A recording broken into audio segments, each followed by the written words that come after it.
So, welcome everybody. And I hope you all had a good week, watched lots of our videos.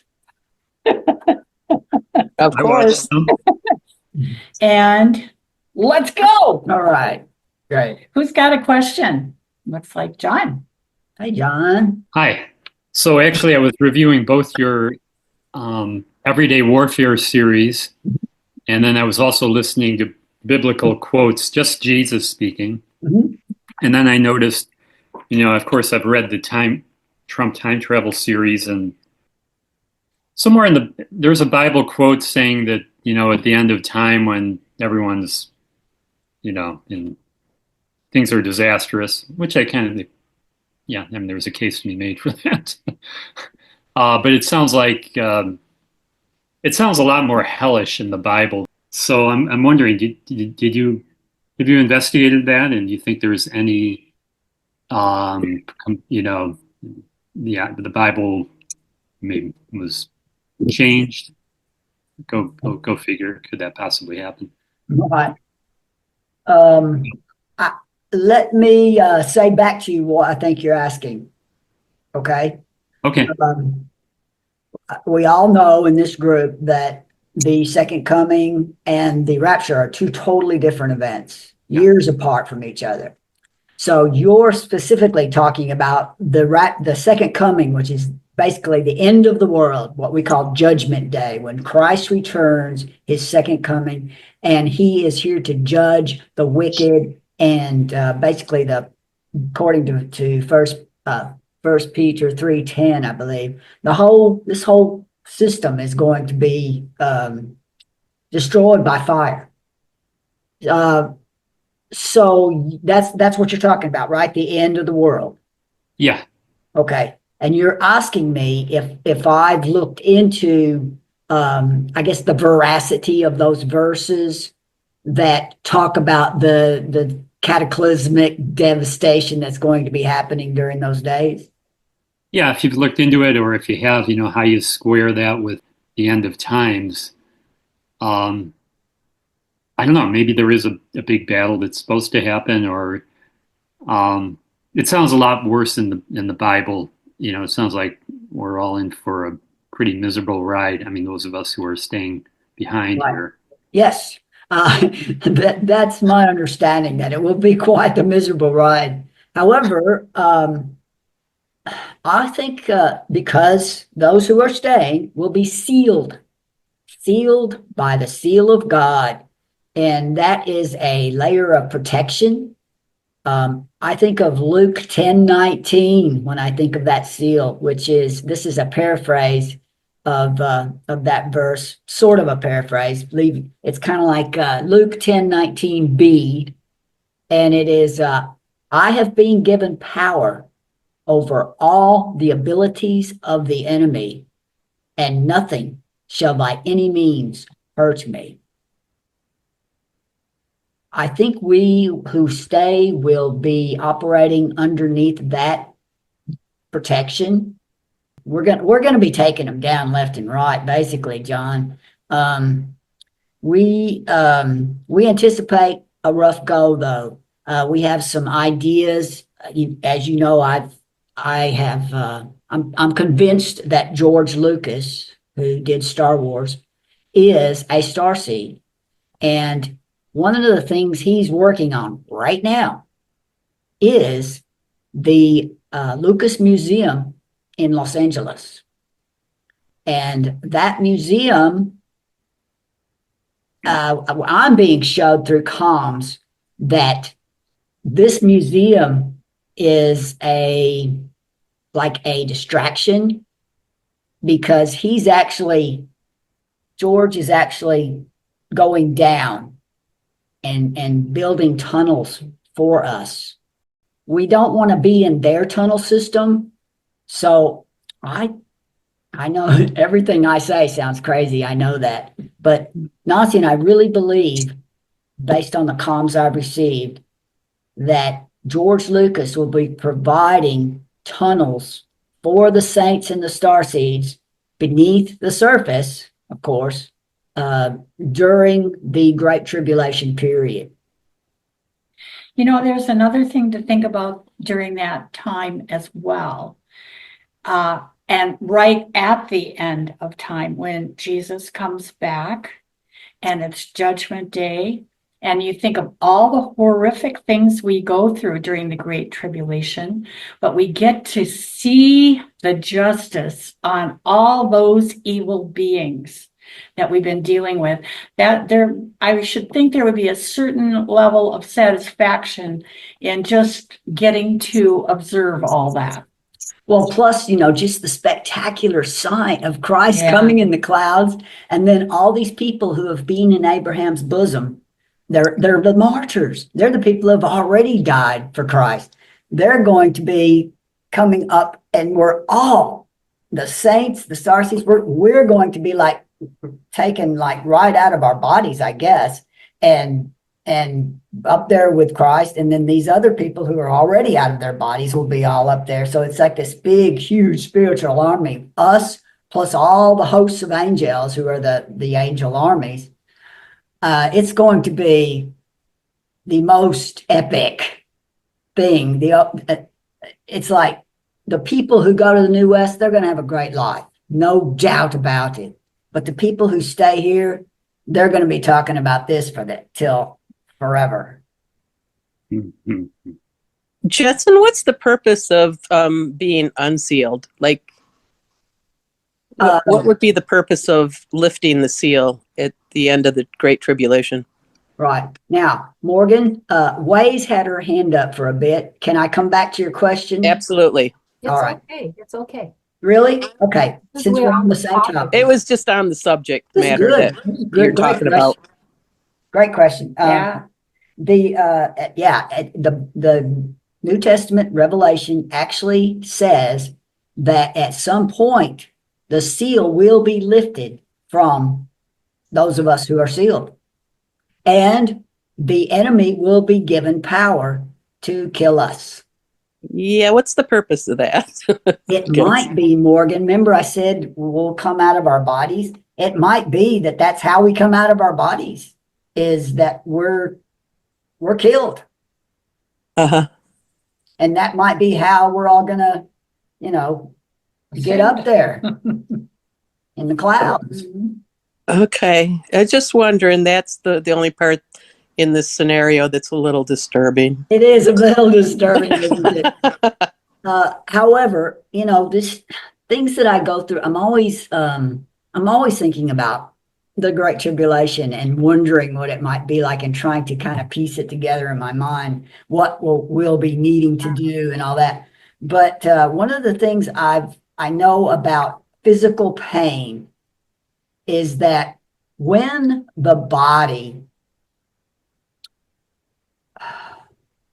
is in shock because of trauma, physical trauma, it's almost like it's like a huge blast of Novocaine or something that goes through the body.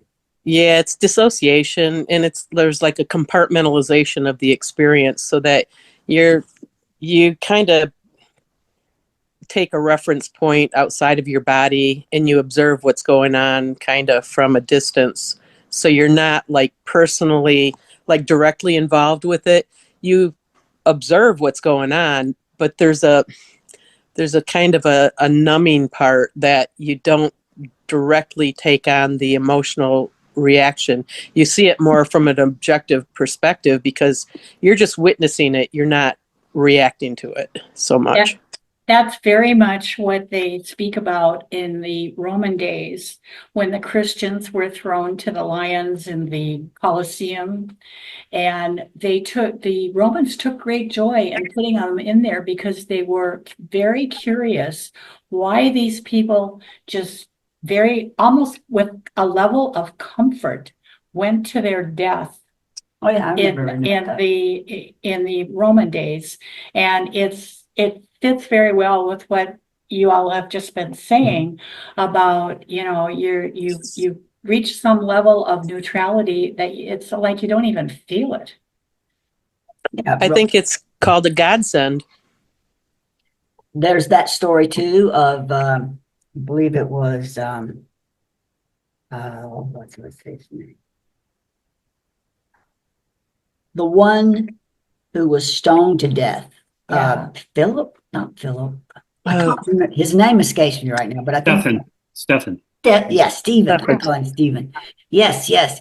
It says that when he died, at the moment he died, he was like praising God. So death is, we won't fear death. I don't think we will. Yeah, I don't believe so either. I think that, if you go through all of that towards the end, that's going to be a piece of cake compared to where we've already been. So Mhm. I don't fear that at all. I was just wondering what the purpose would be in doing that. Like there seems to be, it serves another purpose. Right. I understand Somehow. completely. Yeah, I just thought you might have some insight on that. So thanks. sure, And I think thank it's you, sort of Wei. like, sure. I just had a quick thought. It's sort of like when in Star Trek where they have to let down the shields in order to come out of warp speed or to come uncloaked. Right. I think it might Yeah. be, and then also if you a little more serious, when you think about it, if there is pain at the end of your life, it would just be for a moment, and Right. then it's really the memory of pain that makes things painful. Exactly. Yeah, good point. Mhm. Very Yep. good It's point, kind of Sean. all in your mind. Yeah, Yeah. yeah, Great. great. Okay. Thanks. Sure, let's go to Wei. I Hi. haven't even put myself in the shoes of the Star Season Saints, so I haven't even thought about what you guys discussed. But it did sound very courageous, and of all of you, That's not us. here. Yeah. My question is on the other side, the medium range. If there's only one thing is hard to swallow in this whole thing is about unknowingly choosing evil. So we all have been having a naughty moment and selfish moment, but to say that in my life I have unknowingly choosing evil, that's a little hard for me to digest, to Okay. swallow. So can you give some examples? Yeah. Well, first of all, the whole premise is that this system was invaded. The two, Lucifer's and his troops, and the invaders and their troops joined together against humanity. And it was extremely unfair situation. It was easier for them to fool us than taking candy from a baby. So you've got that aspect of it. The unfair advantage has given them complete control of everything we read, everything we see, everything we know, everything we learn.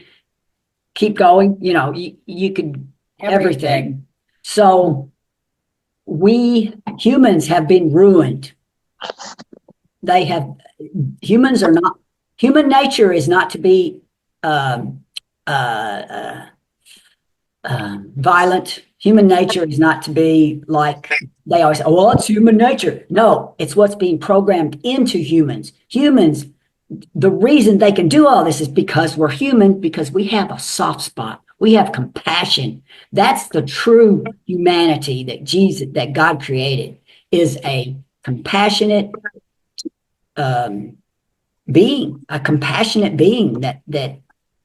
That wickedness is not the focus of a compassionate being's life.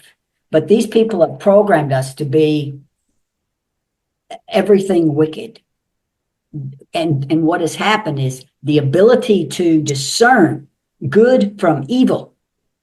That's where I'm trying to get to. The ability to discern good from evil has been removed from the majority of the human race. They cannot tell what good is and what's evil. And we're seeing it, on our news. It's like they're calling evil good and good evil. So that's how you unknowingly choose evil over good, because you think you're fine. You talk to any of those people who are going to the New West, I'd say maybe half of them will tell you they're a Christian. And let's remember, unknowingly choosing evil good over good, they're still going to the New West. They're going. There. Right. The ones who are staying, the evil ones, are the ones who are knowingly doing evil. Right. Yeah. Thank you for answering that. And also a quick one. What are we waiting for still? What do we Right. need to do still? Well, we What do mentioned we need last, to do still? Great question. yeah, we mentioned last week that one of the things that is being waited on, well, first of all, it's a known date, so we're not really waiting. It's just like, what are we rolling out here before they get to go? And that is the timeline build out, that when they reach their destination, it's going to be an what's the right word? There's no structures there. There's no, it's just wild, fresh, like the Garden of Eden, only it's Yeah. not the garden, it's not like that. But what I mean is that there's no built structures there. They're going to be starting out from ground zero. fresh, totally new. And so they need a fast build out for 8 billion people or how many ever are going. They need a fast build out. Once their training is over, hi, Diane, get to you. Once their training is over, which lasts for 4 years, that'll give them what they need, because everything that they're getting now is going to accelerate their ability to build out. And one of the things they do need to see before they leave is some justice events, some big justice events. John's had his hand up for a while. Hey, John. Just a couple minutes, but thank you. How do you know? So, getting back to unknowingly choosing evil, what's an example of that? Because I think probably I'm sure everyone on this call, are good people. Mhm. But, maybe we take the Lord's name in vain. Maybe we don't observe the Sabbath. Maybe, we didn't tell a white lie. I mean, where is the line actually drawn? It's just the everyday culture. It's like watching Netflix and watching the Netflix series Lucifer, or watching, it's like anything that's got adult situations in it that you shouldn't be watching. I mean, if Jesus was sitting in the room with you, would you be watching that? Probably not. Anything that you normally do that you don't even think about, one of the things that JoeM's Plan to Save the World video, that famous one that everyone's seen. What? No, I didn't know that. JoeM, his Plan to Save the World video, he starts out, he goes, I'm going to tell you a story. And he says, what if everything that you're seeing in the world is not happening organically? What if it's being manipulated to be like this? Right. And then they start telling you the whole story about how there's this deep state cabal that's been running everything for centuries. But there's a scene in Plan to Save the World where it shows Beyonce at the Super Bowl halftime, and she's, strutting up to you. She's half clothed, and it's like, people just look at that and go, oh, well, she's an artist. She's an entertainer. That's just normal entertainment. They don't think anything about it. They don't think, oh, I should not let my kids watch this, or maybe some do, but most don't. They just have no concept of what is expected of to be holy, basically, which is what holiness is. Not what people think. It means to be separate, to separate yourself from wickedness, from evil. Do not touch the unclean thing. Do not watch the unclean thing. Do not let those things get into your mind and then entertain those thoughts. That is unknowingly choosing evil over good, because they have no ability to discern otherwise, because it's been programmed out of them. Diane, have we seen you in a chat before, in a Zoom call before? No, I don't think you have. But yeah, I've been following both of you for a little while now. Having said that, yes, I appreciate your biblical view. Yeah. And I do resonate with some of definitely a lot of the things, especially the Tesla time travel and and all of that. And I've seen more of that to be true.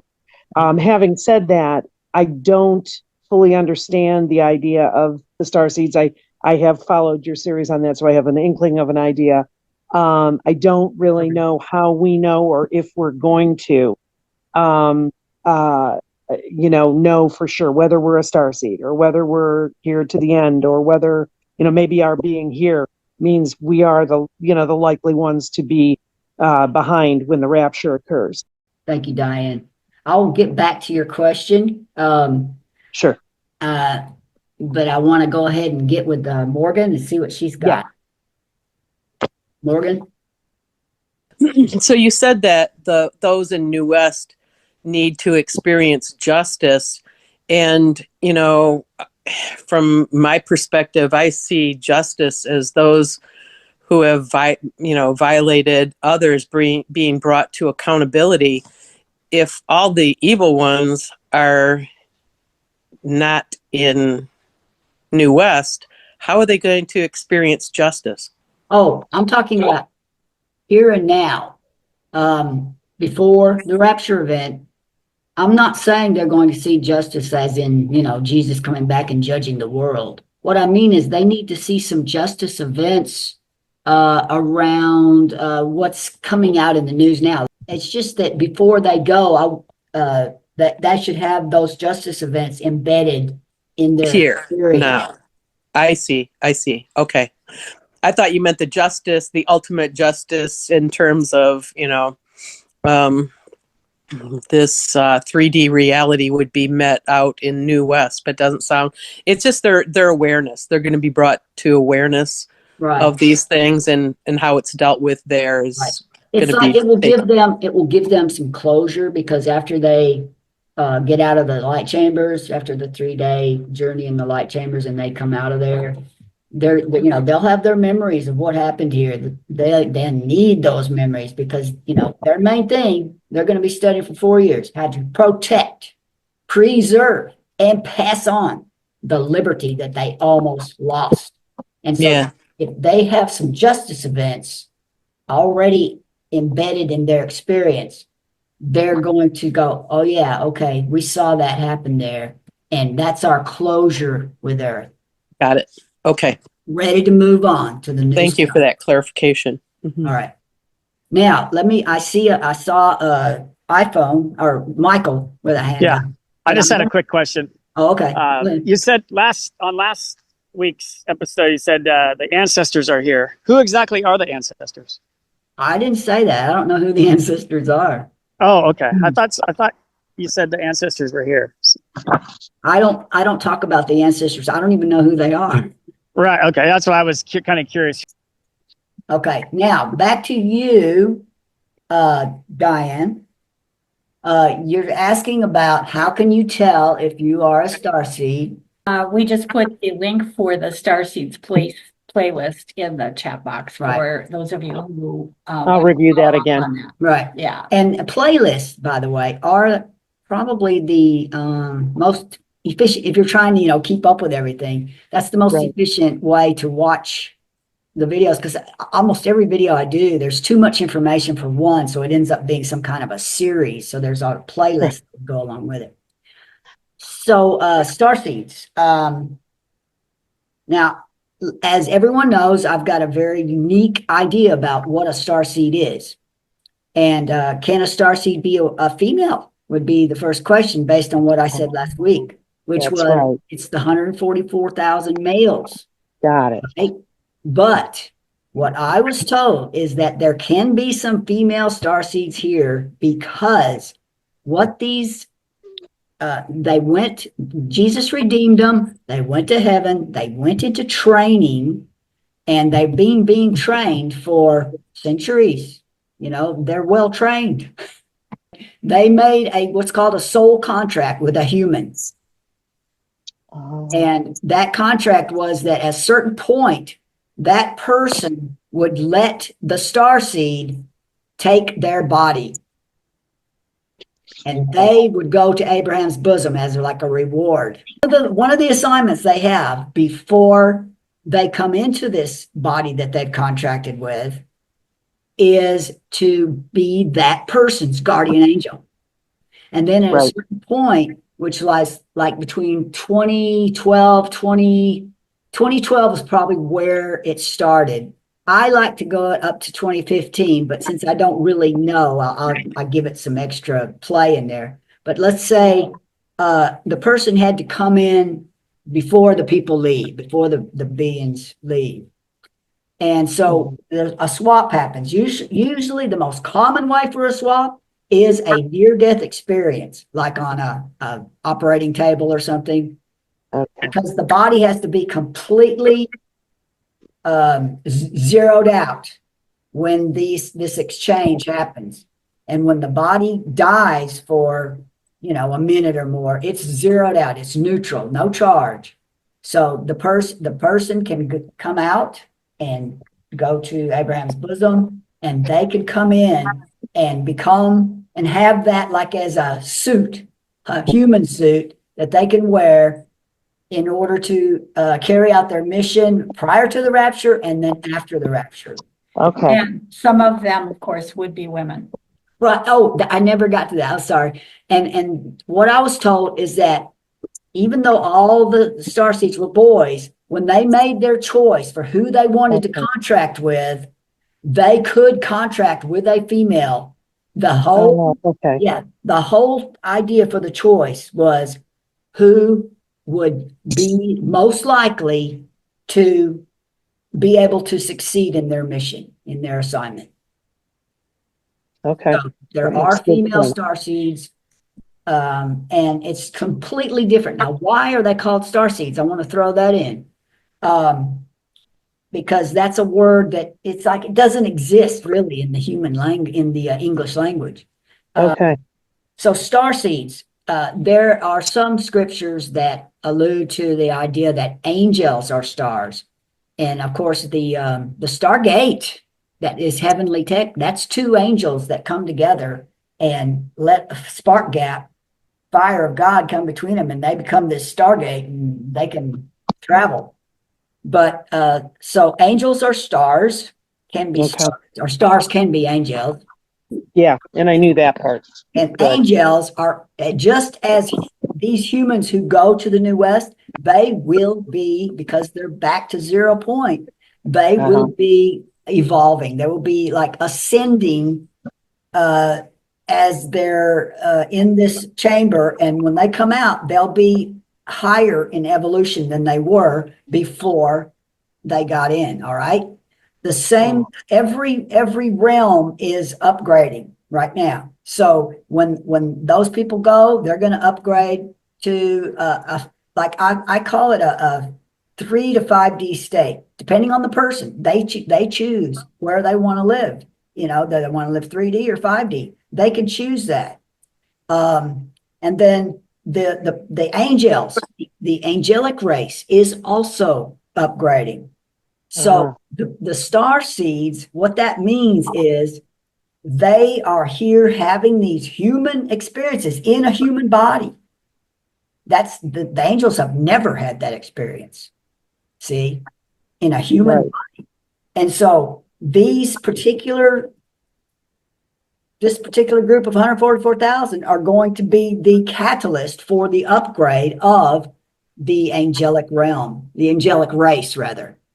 So the experiences that the starseeds are having will actually upgrade angelic DNA, because during all that those centuries of training, those young boys upgraded themselves to the level of angelic race.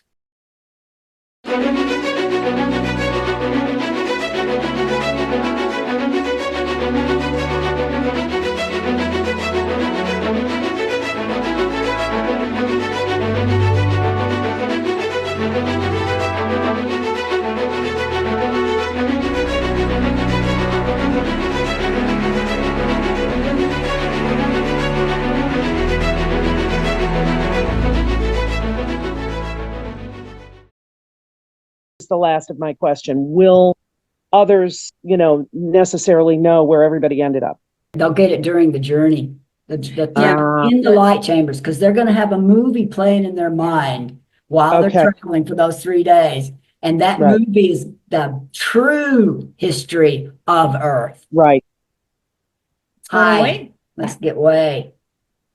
Do you think the current situation, the polarization, all that, um, will contribute to this process, or it's just a dilly-dallying just to buy time right now? I think everything, what I see as a movie, everything just like daylight. It just movie, just the theater right now. Everything going Yeah, through. yeah. Yeah. I just It's- don't understand why other people don't see it. I know. It's total, what do you call it, kabuki theater or Yeah. Yeah. Clown show. Theater. So I kept saying the event is set, the date has been set. Everything Mhm. we're doing now, just like dilly-dallying. Well, I can see your point. I mean,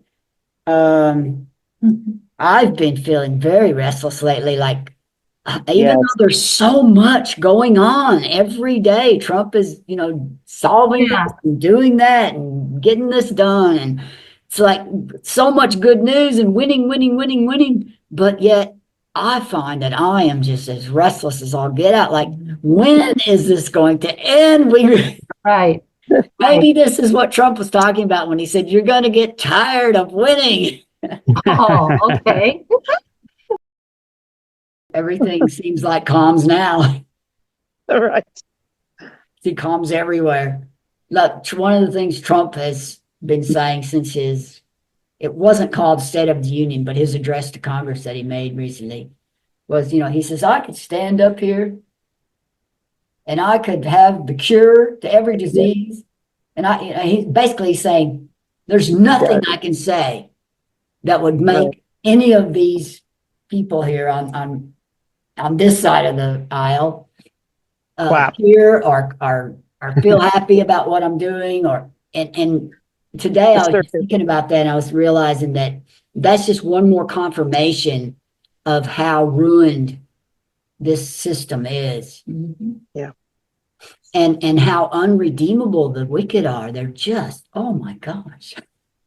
Well, like he said it very well, there's nothing he could say or do that would get them to act like anything other than a cold stone. Yeah. No. That's the definition of those who are knowingly doing evil. Right. It's a good definition. Yeah. Well, are we wrapping up? I think we are, unless there's more questions. Anybody else have a question or anything else that we want to talk about before we part company this evening? Just one quick one. All right. Sure. I also noticed and have not done it justice, but your Curry Blake, is it? Your Everyday Warfare series, I think. Are you still continuing on with that, or are you encouraging others to just look into that themselves?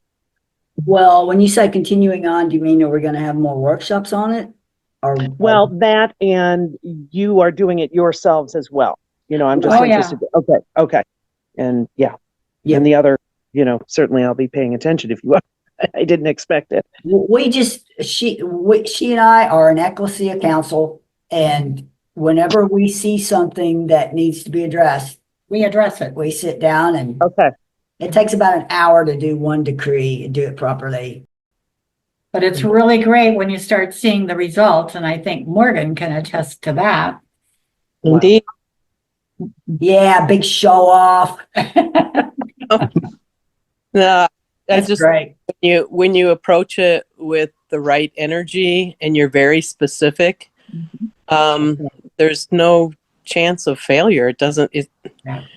I mean, it's there's divine intervention, and we may fail, but God's armies don't. So Right, that's right. And it's really good to start getting that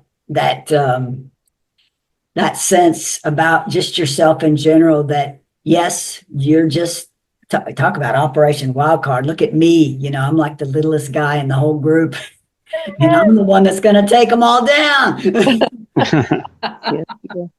The other thing is, for those staying, the big activity for the collective mission following the rapture event is the development and implementation of ecclesias. That's right. So that's going to be huge. So anything you can do to get a head jump on that is going to be a real plus. True. Yeah. See, those of you like, obviously Morgan and anyone else who's wanting to get that serious about it, we're going to need people who already know this coming in. Holy Spirit's going to tell us how we're going to all gather up after this. It's going to be a miraculous thing. And so Nancy and I are actually, we've already got it all planned out, what we're going to do after the rapture event, our first steps that we'll take and where we're going to go. And we feel like we've been told what would happen, not literally, but just generally. So that's something to be thinking about. Right. Mhm. Thank you, Nancy. You guys make a great team. Yeah. I think so. Thank you. I think we're good. I think we're good. Thank you. All right. Okay. Thank you. Well, See you next Have a good night. yeah, thanks everyone for coming tonight, and we'll look forward to seeing you next time. Hi, See you Teresa. later. Bye, Teresa. Bye. Thank you. Bye. See you guys. Bye. Bye, everybody. Nancy. Bye. Everyone. Bye. Bye.